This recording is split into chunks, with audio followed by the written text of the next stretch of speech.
Hi guys, মোৰ নাম অংশুমণি শইকীয়া। আজি মই এটা সহজ উপায়েৰে ঘুগুনি ৰেচিপি বনাম বুলি ভাবিছোঁ। চাবচোন কেনেকুৱা লাগে আপোনালোকৰ। আৰু মোৰ লগ দিব মোৰ ভণ্টি অনন্যা শইকীয়া আৰু অন্তৰীপা শইকীয়া।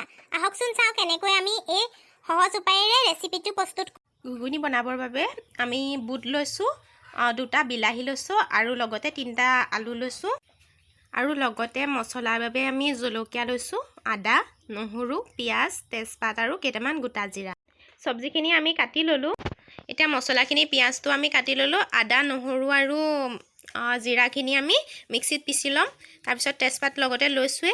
জলকীয়া আমি বেছিকৈ খাই ভাল পাওঁ, সেইকাৰণে অলপ বেছিকৈ দিম। আপোনালোকে যদি কমকৈ ভাল পায় তেতিয়াহ'লে কমকৈ দিব। এতিয়া আমি গেছটো জ্বলাই লৈছোঁ। এতিয়া কেৰাহীখন গৰম হৈছে, আমি ইয়াত এতিয়া তেল দিছোঁ।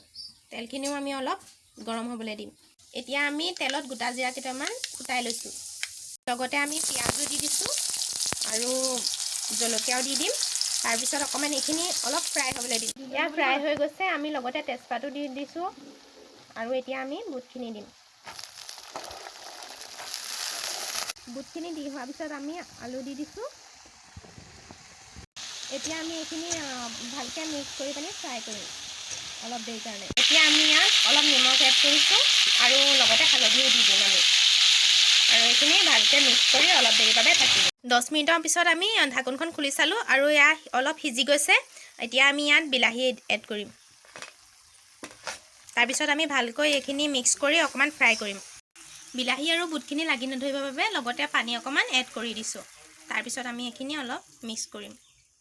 এইখিনি মিক্স কৰা হৈছে, এতিয়া আমি অলপ আকৌ ঢাকি দিম। এতিয়া বিলাহীখিনিও ভালকৈ সিজি গৈছে। এতিয়া আমি পিচি থোৱা মছলাখিনি এড কৰিম, লগতে আৰু গোটা জিৰা আৰু লগতে অলপ মছলা বেলেগ এড কৰি দিম।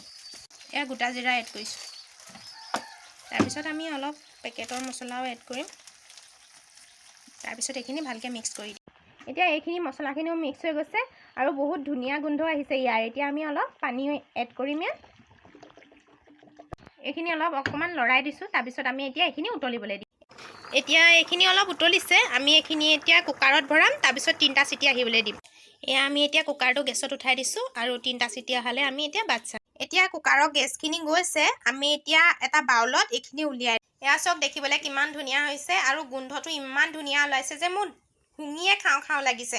আপোনালোকেও এনেদৰে ঘৰতে ঘুগুনি প্ৰস্তুত কৰি ৰুটি বা ভাতৰ লগত খাব পাৰিব।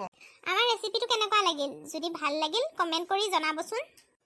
আপোনালোকৰ আমাৰ ভিডিঅ'টো চাই কেনেকুৱা লাগিল? যদি ভাল লাগিল লাইক, শ্বেয়াৰ, কমেণ্ট আৰু ছাবস্ক্ৰাইব কৰিব। লগতে কাষত থকা বেল আইকনটো দবাই দিব, যাতে পোনপ্ৰথমে আমাৰ ভিডিঅ'বোৰ আপোনালোকে চাব পাৰে আৰু আমি যাতে এনেধৰণে ভিডিঅ' বনাই